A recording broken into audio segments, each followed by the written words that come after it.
CM ಸಿದ್ದರಾಮಯ್ಯಗೆ big relief. ಸಿದ್ದುಗೆ ಬಂತು ಹೈಕಮಾಂಡ್ ಸಂದೇಶ. ವರಿಷ್ಠರ ಸಂದೇಶದಿಂದ ಸಿದ್ದು ಫುಲ್ ಖುಷ್. ಪ್ರಾಸಿಕ್ಯೂಷನ್ ಪಂಜರದಲ್ಲಿ ಸಿಲುಕಿ ಒದ್ದಾಡುತ್ತಿರುವ ಸಿಎಂ ಸಿದ್ದರಾಮಯ್ಯಗೆ ಟೆನ್ಷನ್ಗಳು ಎರಡ. ಒಂದು ಕಡೆ ಬಿಜೆಪಿ ಟೀಕೆ, ಇನ್ನೊಂದು ಕಡೆ ಹೈಕಮಾಂಡ್ ರಾಜೀನಾಮೆ ಕೇಳಬಹುದಾ, ಸಿಎಂ ಸ್ಥಾನದಿಂದ ಕೆಳಗಿಳಿಯುವ ಪ್ರಸಂಗ ಬಂದು ಬಿಡುತ್ತಾ, ಇದೇ ಚಿಂತೆಯಲ್ಲೇ ಸಿದ್ದರಾಮಯ್ಯ ದಿನ ದುಡುತ್ತಿರಬಹುದು. ಆದರೆ ಟೆನ್ಷನ್ನಲ್ಲಿರುವ ಸಿದ್ದರಾಮಯ್ಯಗೆ ಹೈಕಮಾಂಡ್ ಬಿಗ್ ಸಂದೇಶವೊಂದನ್ನು ತಲುಪಿಸಿದೆ. ಹೈಕಮಾಂಡ್ನ ಈ ಸಂದೇಶದಿಂದ ಸಿದ್ದರಾಮಯ್ಯಗೆ ಆನೆ ಬಲ ಬಂದಂತಾಗಿದೆ. ವಿರೋಧಿಗಳ ವಿರುದ್ಧ ಸೆಣಸಾಡಲು ಹುಮ್ಮಸ್ಸು ಹುಟ್ಟಿದೆ. 5 ವರ್ಷವೂ ಸಿದ್ದರಾಮಯ್ಯ ಸಿಎಂ. ದಿಲ್ಲಿಯಿಂದ ಸಂದೇಶ ಬಂದಿದೆ ಎಂದ ಡಿಕೆ ಸುರೇಶ್. 5 ವರ್ಷವೂ ಸಿದ್ದರಾಮಯ್ಯ ಸಿಎಂ ಆಗಿ ಮುಂದುವರಿಯುತ್ತಾರೆ. ಈ ಸಂದೇಶ ಹೈಕಮಾಂಡ್ನಿಂದಲೇ ಬಂದಿದೆ ಎಂಬ ಮಾಜಿ ಸಂಸದ ಡಿಕೆ ಸುರೇಶ್ ಹೇಳಿಕೆ ಇದೀಗ ಭಾರಿ ಸಂಚಲನವನ್ನ ಹುಟ್ಟುಹಾಕಿದೆ. ಯಾಕಂದ್ರೆ ಕೈಪಡೆಯಲ್ಲಿ ತೆರೆಮರೆಯಲ್ಲಿ ಸಿಎಂ ಬದಲಾವಣೆ ಬಗ್ಗೆ ಚರ್ಚೆ ನಡೆಯುತ್ತಿತ್ತು. ಅದರಂತೆ ಕೆಲವರು ಇನ್ನೇನು ಸಿದ್ದರಾಮಯ್ಯ ಕೆಳಗೆ ಇಳಿದು ಬಿಡ್ತಾರೆ ಅಂತ ದಿಲ್ಲಿಗೆ ಓಡಾಡಿದ್ದು, ಗೌಪ್ಯ ಸಭೆಗಳನ್ನ ಮಾಡಿದ್ದು. ಆದರೆ ಡಿಕೆ ಸುರೇಶ್ ಅವರ ಈ ಹೇಳಿಕೆ ಅವರಿಗೆಲ್ಲ ಶಾಕ್ ಕೊಟ್ಟಂತಿದೆ. ಹಾಗಾದ್ರೆ ಡಿಕೆ ಸುರೇಶ್ ಏನ್ ಹೇಳಿದ್ದಾರೆ ಅನ್ನೋದನ್ನ ನೋಡೋದಾದ್ರೆ, 5 ವರ್ಷವೂ ಸಿದ್ದರಾಮಯ್ಯ ಅವರೇ ಮುಖ್ಯಮಂತ್ರಿ ಆಗಿರುತ್ತಾರೆ ಅಂತ ಎಐಸಿಸಿ ಅಧ್ಯಕ್ಷರೂ ಸೇರಿದಂತೆ ದೆಹಲಿ ಹೈಕಮಾಂಡ್ ಸ್ಪಷ್ಟ ಸಂದೇಶ ಕಳುಹಿಸಿದೆ. ಡಿಕೆ ಶಿವಕುಮಾರ್ ಶಾಸಕರೂ ಕೂಡ ಇದನ್ನೇ ಹೇಳಿದ್ದಾರೆ. ಹೀಗಾಗಿ ಸಿದ್ದರಾಮಯ್ಯ ಅವರೇ 5 ವರ್ಷವೂ ಮುಖ್ಯಮಂತ್ರಿ ಆಗಿರುತ್ತಾರೆ. 136 ಸ್ಥಾನಗಳೊಂದಿಗೆ ನಾವು ಅಧಿಕಾರಕ್ಕೆ ಬಂದಿದ್ದೇವೆ.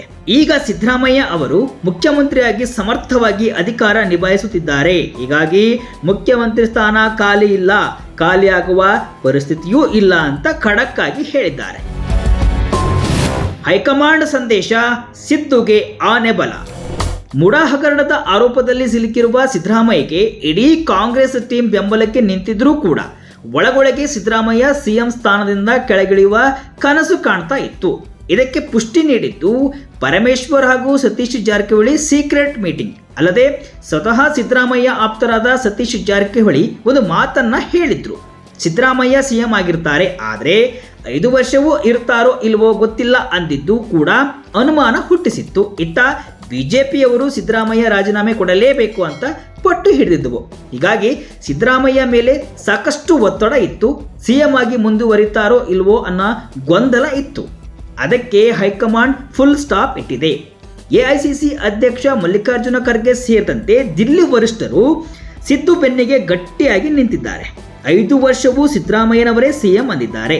ದಿಲ್ಲಿಯ ಈ ಸಂದೇಶ ಸಿದ್ದರಾಮಯ್ಯಗೆ ಆನೆ ಬಲ ತುಂಬಿದಂತಾಗಿದೆ. ಜೊತೆಗೆ ವಿರೋಧಿಗಳ ವಿರುದ್ಧ ಹೋರಾಡಲು ತೋಳು ಗಟ್ಟಿ ಮಾಡಿದೆ.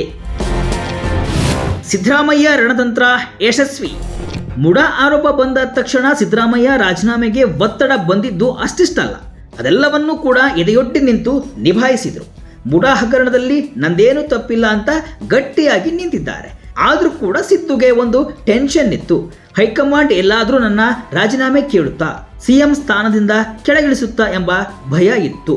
ಹೀಗಾಗಿ ಸಿದ್ದರಾಮಯ್ಯ ಮಾಸ್ಟರ್ ಪ್ಲಾನ್ ಅನ್ನ ಮಾಡಿದ್ರು. ನನ್ನನ್ನು ಟಚ್ ಮಾಡಿದ್ರೆ ಪಕ್ಷದ ದಿಕ್ಕೆ ಬದಲಾಗುತ್ತೆ, ನಾನು ಪಕ್ಷದ ಮಾಸ್ ಲೀಡರ್, ಜನಮೆಚ್ಚಿದ ನಾಯಕ, ಅಹಿಂದ ಲೀಡರ್ ಅನ್ನೋದನ್ನ ಮನದಟ್ಟು ಮಾಡಿದ್ರು. ಪಾರ್ಟಿಗೆ ಸಿದ್ದರಾಮಯ್ಯ ಅವಶ್ಯಕತೆ ಇದೆ. ನನ್ನ ಹಿಂದೆ ಮಠಾಧೀಶರು, ಇಡೀ ಕುರುಬ ಸಮುದಾಯ ಇದೆ. ಒಂದು ವೇಳೆ ಕೆಳಗಿಳಿಸಿದ್ರೆ ಇಡೀ ರಾಜ್ಯದ ಚಿತ್ರಣವೇ ಬದಲಾಗುತ್ತೆ ಅನ್ನೋದನ್ನ ತಮ್ಮ ಶಕ್ತಿ ಪ್ರದರ್ಶನದ ಮೂಲಕ ಹೈಕಮಾಂಡ್ಗೆ ಸಂದೇಶವನ್ನ ರವಾನಿಸಿದ್ರು. ಹೀಗಾಗಿಯೇ ಸಿದ್ದರಾಮಯ್ಯ ವಿಷಯದಲ್ಲಿ ಹೈಕಮಾಂಡ್ ಎಚ್ಚರಿಕೆಯ ಹೆಜ್ಜೆ ಇಡ್ತಾ ಇದೆ. ಈಗ 5 ವರ್ಷವೂ ಸಿದ್ದರಾಮಯ್ಯನವರೇ ಸಿಎಂ ಅಂದಿದ್ದು ಕೂಡ ಟಗರು ಪ್ಲಾನ್ ವರ್ಕೌಟ್ ಆದಂತಿದೆ. ಡಿಕೆ ಶಿವಕುಮಾರ್ ಸಿಎಂ ಕನಸು ದೂರವಾಯ್ತಾ? ಸಿದ್ದರಾಮಯ್ಯ ಕೆಳಗಿಳಿದ್ರೆ ಡಿಕೆ ಶಿವಕುಮಾರ್ ಅವರೇ ಮುಂದಿನ ಸಿಎಂ ಅಂತ ಪಾರ್ಟಿ ಒಳಗೆ ಗುಸು ಚರ್ಚೆ ಆಗ್ತಾ ಇತ್ತು. ಅಲ್ಲದೆ ಸರ್ಕಾರ ರಚನೆಯಾಗುವ ಸಮಯದಲ್ಲಿ ಇವರಿಬ್ಬರಿಗೂ ಕೂಡ ಸಿಎಂ ಕುರ್ಚಿಯನ್ನು ಹಂಚಲಾಗಿದೆ. ಅಂದ್ರೆ 2.5 ವರ್ಷ ಸಿದ್ದರಾಮಯ್ಯ ಸಿಎಂ, ಉಳಿದ 2.5 ವರ್ಷ ಡಿಕೆಶಿ ಸಿಎಂ ಆಗಿರುತ್ತಾರೆ ಅಂತ ಹೇಳಲಾಗ್ತಿತ್ತು.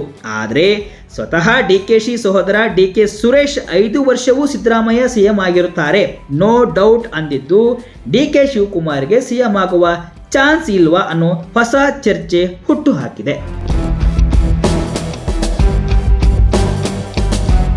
ಒಟ್ಟಿನಲ್ಲಿ ಮುಡಾ ಹಗರಣದಲ್ಲಿ ಸಿಲುಕಿರುವ ಸಿದ್ದರಾಮಯ್ಯಗೆ ಹೈಕಮಾಂಡ್ ಬೆನ್ನಿಗೆ ನಿಂತಿದ್ದು ನೀವೇ 5 ವರ್ಷ ಸಿಎಂ ಅಂದಿದ್ದು ಕೊಂಚ ನಿರಾಳವನ್ನು ತಂದಿದೆ. ಆದರೆ ಹೈಕೋರ್ಟ್ ತೀರ್ಪು ಸಿದ್ದರಾಮಯ್ಯ ವಿರುದ್ಧ ಬಂದರೆ ಹೇಗೆ? ಹೈಕಮಾಂಡ್ ಹೇಗೆ ಬಿಜೆಪಿ ಟೀಕೆಗಳಿಗೆ ಒತ್ತಡಗಳಿಗೆ ಉತ್ತರ ಕೊಡುತ್ತೆ? ಸಿದ್ದರಾಮಯ್ಯ ವಿಚಾರದಲ್ಲಿ ಏನು ಮಾಡುತ್ತೆ ಅನ್ನೋದು ಸದ್ಯಕ್ಕಿರುವ ಕುತೂಹಲ.